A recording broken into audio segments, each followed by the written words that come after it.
Welcome to Lockbox, a podcast providing real estate professionals with action items for success.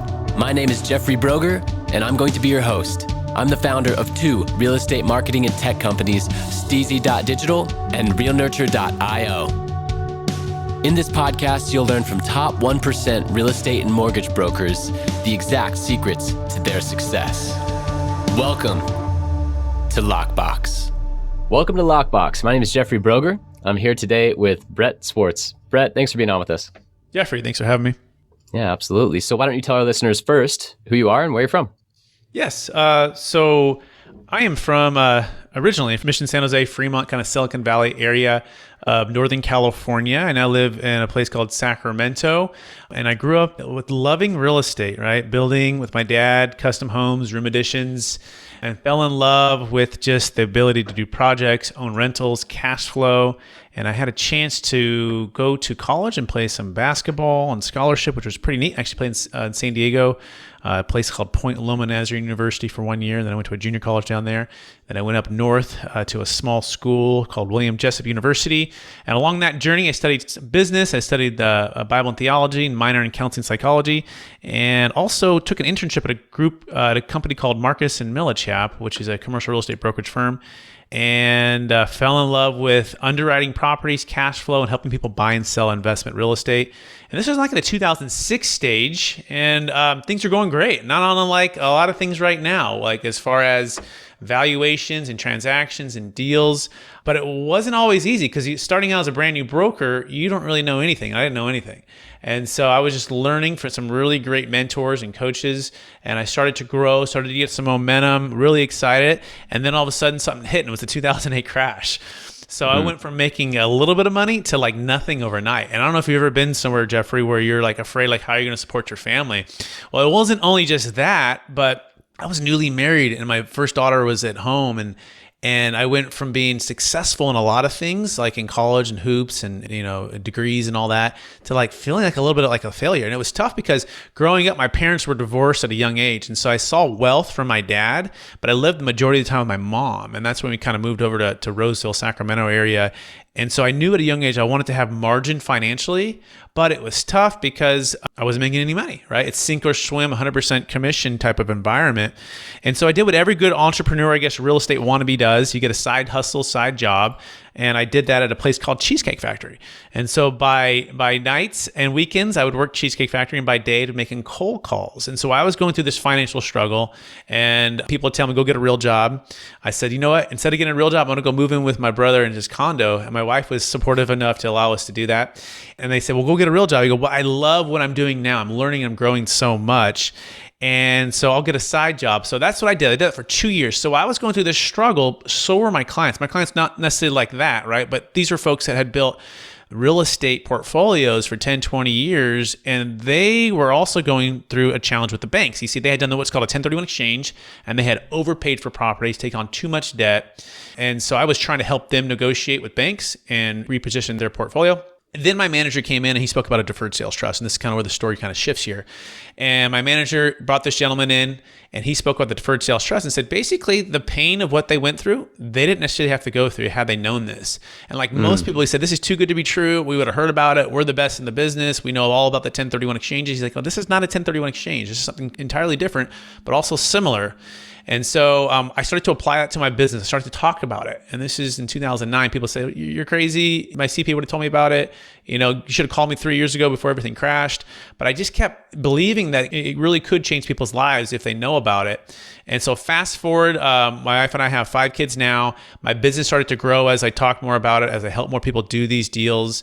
And now I launched Capital Gains Tax Solutions a few years ago. And now we're on the mission to train 100,000 business professionals so they can help their clients create and preserve more wealth and escape the 1031 exchange forever. Very interesting story. Yeah, you were able to overcome the perceived either failure or struggle of the 2008 recession by continuing to work hard, work a night job at Cheesecake Factory.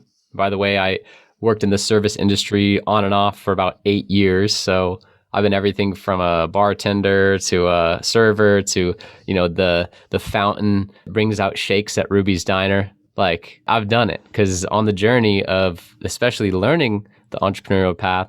In the beginning, it's kind of a roller coaster, and before you're figuring it out and before you're consistently executing on the actions that really matter, the ones that really drive the needle. And it seemed like during the day, you were taking those actions, you were making the cold calls, you were focusing on building this book of business. And so this podcast, really the concept is distilling down those action items for success from top real estate professionals like yourself. So my question to you is, what's the single most important action you take on a daily basis that attributes most to your success? Yes, and it's a quote by Jim Rohn, R-O-H-N. He talks about learning to work harder on yourself than you do on your job. And the idea is if you work hard on your job, you'll make a living, and that's fine. But if you work harder on yourself, you'll make a fortune. And that's really what it's about. See, I believe we've all been given certain gifts in this life, and these gifts have been given to us to be a blessing and help to others. But it's not just having those gifts or knowing those gifts. It's actually maximizing the potential of those gifts. And then it's timesing that by the number of people you can impact. And then it's having, I think, a higher faith. And for me, it's my Christian faith, and it's in Jesus. And so I focus all of my effort and energy on that, what I believe he's given to me. And that makes all the difference. See, before my younger career, I was focused on what? Just closing that deal, right? Just getting that first $100,000 check, just getting that next listing. And it was so focused, or even before that, getting the grades or obtaining the scholarship for basketball, or, those external things that are temporary, right? And instead of working on the internal things like character and leadership, personal development, my faith, right? Now it's my family. It's, of course, friendship, right? So those major areas of life. And so when I made that shift and I started to work harder on myself than I did on my job, everything changed. And that's been the journey of personal development and leadership over the past decade or so. Wow, that's powerful. And I love Jim Rohn. Every time I come across his teachings, he's kind of like the godfather, like Tony Robbins. Most people know Tony Robbins today.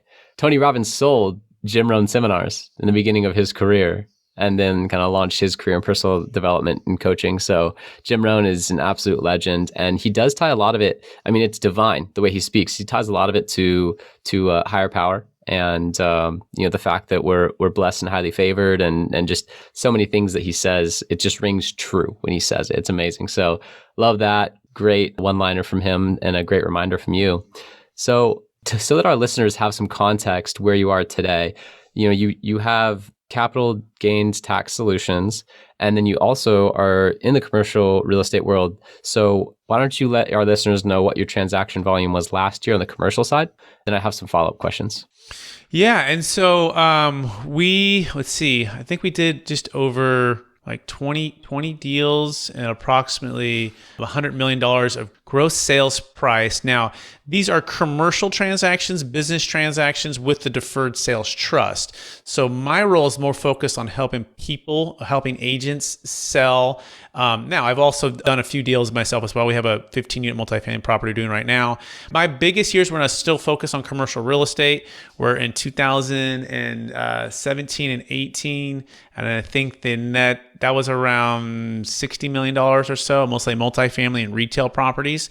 So hopefully that answers the question. And I think I've done over $200 million worth of mostly multifamily and the Deferred Sales Trust transactions.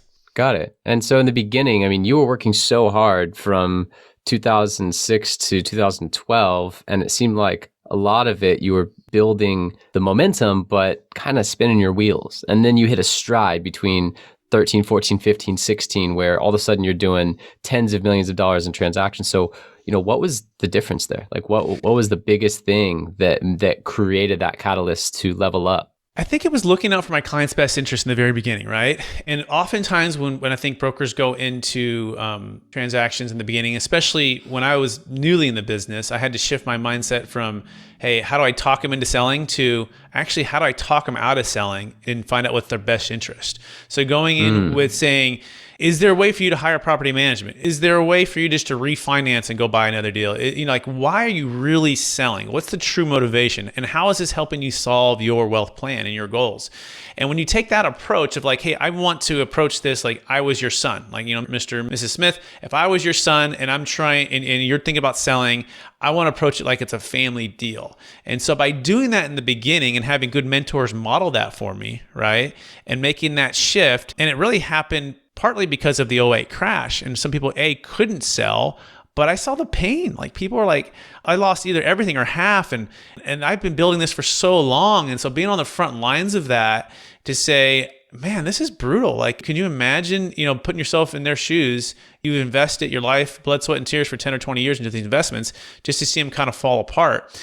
So I think what happened was those clients appreciated that. And then so when the market came back, they started calling me again. I mean, I'd still call them too, right? And they say, hey, you were looking out for me. You helped me negotiate with the banks. You helped me negotiate with the tax authorities to lower my property taxes. You helped me hit creative ways to get concessions or tenants with my management. And you helped me with these things. In other words, I added value. I wasn't just trying to sell their real estate, right? I developed a relationship. And the same thing we're doing with the Deferred Sales Trust. We're saying, what are you trying to achieve? And let's think outside of the box. Let's not just think that the 1031 exchange is the only way to get there. In fact, we just saved a failed 1031 exchange for a gentleman out of Georgia. He sold a 128 unit apartment complex, $7.6 million. He lives in Northern California. He's a baby boomer, right? He's tired of the toilet trash liability. And he's like, I don't want to be chasing deals and overpaying and taking all this debt. Like I went through that 10 years ago and the market's all time high. And so his goal was to get a legacy play. Not only did he want to sell, spend more time with his grandkids. He wanted to build a project in Montana. It's a corporate leadership retreat where people from all over the U.S. can come and get leadership training about giving back more than just making a bunch of money. So that was what he wanted, right? And so now the question is, my role is how do I help you get there? And if I can provide something of value and guide you through that process, guess what? That's the moment I add value, right? Not just listing a property, underwriting it, and selling it, right? There's a lot of people who can do that, actually like a commodity business, right? It's really connecting and getting on the front lines with your clients. Wow, great point. And it really is a relationship business. There's this concept that pretty much any business you get into, no matter what product you're selling, you're still dealing with people. So every business really is a people business. And it's like you said, you can be a transactional agent and an order taker, and typically you won't achieve that level of success, or at least you won't get in that top 1% that you might be seeking. But once you start to focus on people and who you're dealing with, their best interests, it's so interesting how the money just comes because you're not worried about it anymore. And you really are, interested in their best interest. So let's focus on capital gains tax solutions. You've mentioned that now you kind of removed yourself from production for the most part. And, this is your focus. And it seems like helping your team and then structuring deals with this capital gains tax solution. So you've alluded to it a couple of times. Why don't you elaborate a little bit? Thank you so much, Jeffrey. So most high net worth individuals, they struggle with capital gains tax, and it's somewhere between 30 and 50% when they go to sell their high-end primary home, business, investment real estate, public or private stock, cryptocurrency. And so we use a deferred sales trust, which is not a 1031 exchange, to give them tax deferral, liquidity, diversification, and the ability to buy property at optimal timing. Okay, all so they can create and preserve more wealth. And so what I want you to think about, Jeffrey, is, I know that's a big statement there. I'm going to unpack it for you here. I want you to think about Blockbuster versus Netflix. Do you remember going to Blockbuster, Jeffrey, back in the 80s or 90s, depending on when you were born? I do. And you show up on a Friday night and you're excited to get that movie, right? And you see it across the hallway there.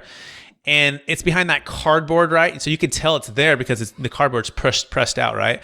And so you're walking towards it, and you got your popcorn ready. You got, maybe it's your girlfriend at the time. She said, "Get that movie." Your one job, Jeffrey, is to get that movie.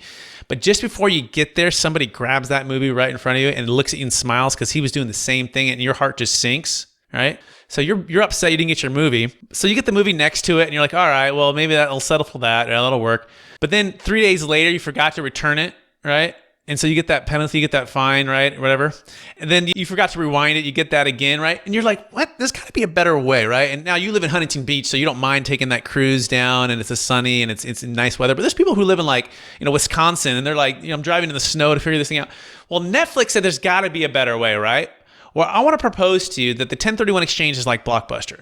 And it's a transactional way of doing things, and it puts people in a position that they don't want to be in, right? What is that? Well, it's 45 days to identify.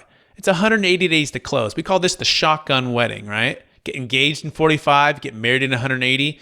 Our parents taught us to sell high and buy low, Jeffrey, right? They didn't teach us to sell high and buy higher 180 days later in a very low cap rate environment with more debt and more toilets, trash, and liability that I don't necessarily want. Okay. So what's the alternative to that? Well, I'm going to tell you a story to illustrate this. And this is what maybe a believer, and my goal for this next few minutes we have together is to make everyone a believer of the deferred sales trust, or at least take the step towards that. And this is a gentleman who I call the Monday morning quarterback story. He dropped back and he played it perfectly, right? And what he did is he sold in '06. And if you saw the movie The Big Short, these folks saw it was coming. And we even saw it was coming. Even a lot of my clients saw it was coming, but they felt they had no way to defer the tax and sell without getting hammered. So they just kept 1031ing. Well, this gentleman learned about the Deferred Sales Trust, again, which is an alternative to a 1031 exchange. So he sold a $20 million asset in Minnesota. And he's looking around for 1031. Doesn't make any sense. He goes, I'm not going to overpay. He moved the money into the Deferred Sales Trust for the first time. So the first thing is he's in a tax deferral state. He moved it into the Netflix, if you will, okay? And he's waiting on the sidelines. He's put it into stocks, bonds, mutual funds, very conservative stuff. He's liquid. He's out of debt. He's keeping his powder dry. And he's just waiting for a deal. A year goes by. 2 years goes by. Nothing. 3, 4. Deals started to come. But in particular, the property that he sold for $20 million, guess what? The bank calls him up and says, hey, you sold it to that guy 5 years ago? Yeah. Well, we just foreclosed on it. And we're just curious, would you like to buy it back? He goes, well, maybe. What's the price? He said, well, about 60 cents on the dollar, about 40% less than what you purchased it for, or you sold it for. He said, that sounds pretty good. So he reallocated his investments into the trust, put it into an LLC, and he bought it back at 60 cents on the dollar, right? He sold high and he bought low. By the way, all tax deferred, not using a 1031 exchange. And so I heard this story from my mentor, by the way, he played for the 49ers. He's the co-founder of the Deferred Sales Trust, and he's the financial advisor in this scenario. And I'm like, wow, you can actually do that. He says, yes. I said, I'm all in, right? And so the first thing to understand about the Deferred Sales Trust being Netflix is timing, right? Our parents taught us to sell high and buy low, right? So the Deferred Sales Trust, we can buy at optimal timing whenever you want. Second, you can diversify, right? Diversification, especially for a lot of baby boomers, right? They are looking to preserve their wealth. They're looking to retire from the toilet, trash, and liability, but they also want the ability to go in real estate if they want to, and be active if they want to, or be passive. So the Deferred Sales Trust, you can put it into stocks, bonds, mutual funds, hard money lending. You can do ground up development. You can do passive investments into different multifamily syndications, okay? So we just closed the deal in Orville, a gentleman who sold a $2.5 million property. He had 30 years, no depreciation. He was about to write a check for about $1 million of tax on this $2.5 million sale. And he says, well, I wasn't going to do a 1031 anyways, so can I just defer the tax? Yes. So he deferred it, and we put him into multiple real estate opportunities, or passive. By the way, outside of California, places like Texas and Florida and Arizona, they're very landlord friendly. We also did a primary home sale in Palo Alto for $8.3 million. And this gentleman was able to defer tax. Remember, a 1031, because it's Blockbuster, it doesn't work for primary homes, okay? It doesn't work for businesses. It only works for investment real estate. Whereas the Deferred Sales Trust, the Netflix, it works for primary homes, works for real estate. It can save a failed 1031 exchange. Businesses, cryptocurrency. We're working on a cryptocurrency case right now, Jeffrey. This kind of blow your mind. They bought Ethereum for about $100,000 over the last 5, 6, 7 years. Well, it jumped up to $6 million in 2017, and then it crashed, right? Now it's up to over $12 million, okay? And so what they're going to sell is this money out in outer space, or out on the interweb somewhere out there. They're going to defer about $5 million of tax using the Deferred Sales Trust. But then guess what? They're going to move those funds into investments, which gives them cash flow, which does what for them? Gives them a chance to retire, spend time with their kids, travel more. Now have to work 60, 70-hour weeks in Silicon Valley. So this is the transformation that we provide. And so I'll pause there because you might have some questions. Yeah, very compelling story and very memorable as well. I love the initial story of your mentor who kind of created this program, I guess you'd say. I mean, it all exists, but someone had to blaze the trail. And it's this ex-49ers player who, by the way, I know that you're a huge 49ers fan, so that must be awesome to have him as a mentor. And he blazed a trail, had an amazing experience with it, now teaches others how to do it. And I love how flexible it is. It's like you said, the Netflix versus Blockbuster. The Blockbuster, it's an old way. It's like a finite amount of them. Someone picks that movie up in front of you, it's gone. And it's like someone picks up that deal, it's gone. The clock is ticking, and then 1031 exchange. Transferred over to Netflix, 1 million people could be streaming the same movie at once. Gives you the freedom, and you can, you have a menu of options. And so you really can liquidate. And then I think another big thing is that you don't necessarily, if I'm correct in this, have to reinvest it in a like kind investment, which in a 1031 you do. And so that's another huge advantage is you don't have to just do like multifamily to multifamily. You can actually liquidate a multifamily, defer the taxation, and then invest in stocks, bonds, other things, different, retail center or, any other opportunity that you see fit over the next multiple year period, which is a way better timeline. So I love everything about what you're saying and really excited to learn more personally for my clients. And, for a long time, it's easy to just like hear about the 1031 exchange and think that's the only way. And this is like the holy grail. But the deferred tax solution is really cool. So you mentioned a couple of aspects of it. You mentioned liquidating it, putting it into trust. And then from that trust, when you're ready to purchase something, creating an LLC. So are those the two big mechanisms that are involved in this transaction? Yeah, that's a great question. By the way, great summary, and you hit it on the head there. You don't have to do like kind investment real estate, right? You also can dollar cost average slowly over time. And so when you do sell, by the way, this is not a Delaware statutory trust. That's the other DST. That's the old Blockbuster DST. That's just another form of a 1031. I call it the Hollywood video, right? It's just like you can Blockbuster the 1031 or you can do Hollywood video. Both of them are old and typically don't work very well. Although we do sometimes use Delaware's to replace what's called mortgage over basis, which is kind of another topic. But to answer your question, yes. So you form this brand new trust. It's a single entity business trust. It only does business with you, Jeffrey, whoever the client is.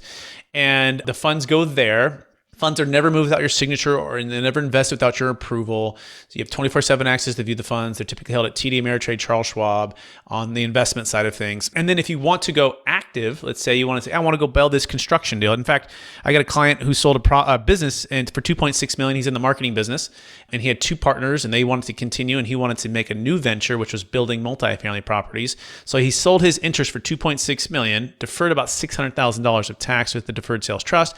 And now he's building 70 units in Tennessee, ground up development, all tax deferred with the funds. Okay. So, that is what you can do. So he formed an LLC, right? And then he created what's called a joint venture partnership with the trust.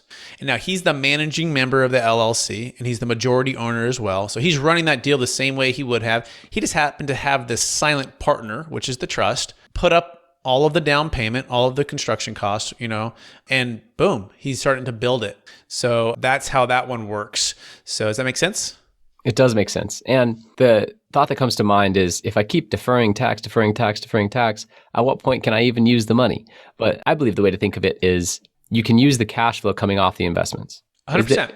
Are there other ways to kind of liquidate? And so let's talk about that. About 30% of our clients, they're going to take immediate cash flow from the trust, right? Day one. I just closed a deal last week for a client out of Colorado. And she's actually going to wait, I think, about a year to take payments. I did another one in California, and she's going to take payments right away. So there's no wrong answer here. You'll pay tax on what you receive. So what's happening, and this is why it's legal, right? It's an installment sale, by the way, if you're wondering. It's IRC 453. It's seller carryback. So if Jeffrey wanted to sell a building for $10 million, he had no basis and no debt, he could sell it on an installment to me. He could literally carry back 100% financing and then slowly take payments over time and pay interest on those payments. And then when he takes the full payment, he pay capital gains tax. So this is what we're doing here. We're just doing it with a trust, and we're asking this new buyer to show up and bring the full 10 million, and this trust will jump in right in between the transaction. And now that's an installment there. And then Jeffrey carries paper, and essentially there's 10 million in the trust. And now as Jeffrey receives those payments, if it's interest, it's ordinary income, which you'll get a 1099, very simple. If you dip into principal, you'll pay some capital gains tax on that given amount. So you can always take payments. The question is when. Now, the other 70% of our clients, they actually just delay payments for about 3 or 4 years because their income is so high. And this is actually kind of cool if you think about it. Like an IRA, it's kind of like a 401k. The Deferred Sales Trust, and that you parking it over here, you're not having to pay income tax because you haven't received any of the interest payments. Now, the interest is compounding in the trust. It still owes it to you. It's building up just like an IRA or 401k. But until you start receiving payments, do you pay tax? If that makes sense, Jeffrey? Yep, totally makes sense. And this is an amazing concept. I mean, it's definitely nuanced and there are a lot of details. So, if listeners want to learn more, have transactions and have assistance with those transactions, definitely contact Brett. We'll touch on that later in the episode, and I'll definitely drop your information in the show links. I am curious about a couple of other aspects of your experience, though. So, capital gains tax solutions, amazing. Let's shift to the real estate industry as a whole. So, you've mentioned living in central Northern California, Silicon Valley area, having exposure to that, Sacramento. Tesla reinvented the car buying experience, right? No longer do you need to go to a car lot, sit there for 3 or 4 hours while they approve your loan, force you into something or coerce you into, oh, we didn't have that one that you wanted, but we have this one, it's fully loaded and it's only $5,000 more, right? None of that. You literally design your car online based on the limited options that they give you, but it's all been very streamlined for you. And then they deliver it to your door. It's so simple. So that's the car buying experience, major purchase. Do you think the real estate transaction will be mostly automated in the near future? What are your thoughts on the future of the industry? Yeah, great question. And so residential has typically been the innovators and the more tech-driven folks. My world has been commercial, although we are both a part of EXP, right? And they're on the forefront of innovation and technology and information sharing and wealth building within that industry. So I think the answer is absolutely. It's already happened or happening with residential, and the best of the best who are tech savvy and are open-minded and are willing to adapt and pivot will be the ones that get the lion's share of the business. It's always going to be, I believe, room and a place for the real estate professional. And I say professional, meaning full-time, dedicated, love, passion for adding value to clients and solving problems. The way I put it is we're not in the business of selling real estate. I'm not even in the business of selling the Deferred Sales Trust. We're in the business, Jeffrey, of solving people's problems, right? And when we can do that, that's the moment we start adding value, right? We bring something like we know about their property more than they do, or the comp down the street, or the rental trends, or ways to add value and increase and negotiate. That's the moment we start adding value to the transaction. So that is the forefront focus. Now, on commercial side, it's been the old school way, and it's really, really geared up for transition here. Especially with what EXP Commercial is doing now. And so coming from Marcus and Millichap, I had a brief stint at Keller Williams when I first started. I realized that I wasn't really as excited about residential real estate, so I went commercial and then have done that since. So the answer is yes. And now, and really before COVID or 5 years ago was the time to start. So you should get going right away if you haven't already. Absolutely. Yeah. And I believe as well that there will always be room for the high service professionals, the ones who are taking care of their clients and they're getting tons of referrals and they're running the business right, focusing on the needs of their clients. So, there are a lot of fears around being replaced by AI and being replaced by, big companies and tech moguls and things like that. But at the end of the day, the way to not be a commodity is to be true to yourself and really take care of other people. And something that I found interesting on your site, you have 10 interesting facts about Brett. And underneath it says, according to his wife, Melanie. And I think this is a great way to install personality into your brand and help create just a layer of trust. So is there a reason why you put that on your site? Well, first of all, I saw on Joe Fairless's site, and if you don't know Joe Fairless, he's Ashcroft Capital, and he's one of our strategic alliances for Deferred Sales Trust clients. And I just resonated with me, right? It brought a human side, a vulnerable side, and I think that's until people, and this is by Russell Brunson, until people can really feel like they've been where you've been, or even Tony Robbins, they don't believe, or they're not going to really resonate to be where you are. And so I think more than ever, it's important I always share those stories about Cheesecake Factory and working nights and weekends also with basketball tournaments and moving with my brother and people telling me to get a real job and feeling scared and vulnerable, because people see this side of things as success, but I say, look, you can do it, right? Don't think it just showed up. It wasn't overnight. It was blood, sweat, and tears. It was brutal. It was brutal. People still think I'm crazy with the Deferred Sales Trust. They're like, that thing's never going to work. I'm like, what do you mean? We just closed 6 deals this month, right? We did $100 million. There's still this false belief. So what I like to say is share on the vulnerable side, help people to know where you've been, be open to those things, and also personal facts, that people can connect with you so that you can make a bigger impact. And I like to say, just get out of the way of yourself. The same thing I do with video too, right? In the very beginning of video a couple of years ago, I don't want to be on video. I don't think I want to be on the interweb all the time with YouTube stuff. No, but I forced myself to go through it because I said, get over yourself, right? It's not about you. It's about making an impact, right? And I just kept doing the videos. Now I deleted the old ones that were really bad because they were terrible in the beginning. But then I started to get a little bit better, and I learned who my audience was and what they liked, and I started to serve their needs. And so I think that's the point. By sharing some of those things that are maybe perhaps more private, more personal, you got a chance to make a bigger impact, and that's what it's about. Man, nailed it. You are a man with a purpose. And I love that. In the last 5 years, what new belief, behavior, or habit has most improved your life?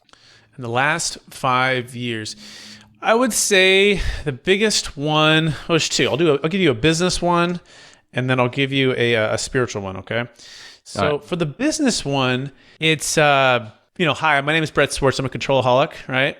So hi, I'm Brett Swarts, and I want to hire the who instead of being the how. Right. And so realizing that as entrepreneurs or as real estate professionals, we're typically very, very driven people who want to do an amazing job and believe that we can do it better than anybody else. Right. I'm very competitive. Right. And I'm like, I can figure this thing out. I can do better than anybody else. However, the challenge with that is it can pull away your time, your energy, and your stress. Right. We have 5 kids and I have 2 podcasts, 2 businesses and all this stuff. And what I found is I have to manage not only my time, but my energy. And I have to get out of my way of myself to be like, you know what, go hire the who, don't be the how. Right. And what does that mean? That means getting coaching. That means getting mentors. That means hiring teams. Right. I have, 5 on my team now. We're hoping we'll probably be 10 by the end of the year. And I had to give up that control. And practically, what does that mean? That means giving information and giving permission for others to make decisions. Okay. And so when you can do that, you can instill confidence in people and help them develop, even if they're going to make mistakes, right? Even if they can do it as well as you are, that's okay. Why? Because eventually they will own that area. And what is that? Video editing, online social media, underwriting properties, marketing packages, right? My highest and best use is to be in front of clients, right? Connecting with them one-on-one, creating content, doing podcasts like this. And that's the thing I also love to do. So I would say that's the biggest thing. Hire the who, don't be the how. Now on the spiritual side, it's really, for me, what I've found is accepting, and not only accepting, but embracing, and for me, it's my Christian faith, the truth of God's word, not my feelings or what the world thinks, right? And I think there's a verse in the Bible, it's like, let God be true and every man a liar, right?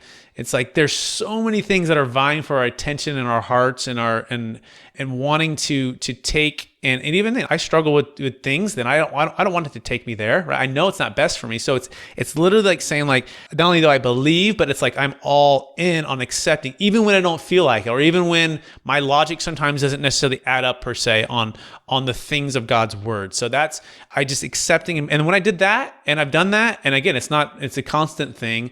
It's helped me to, I feel like, be more centered, more grounded, more present for my family, and again, be able to maximize the gifts I've been given.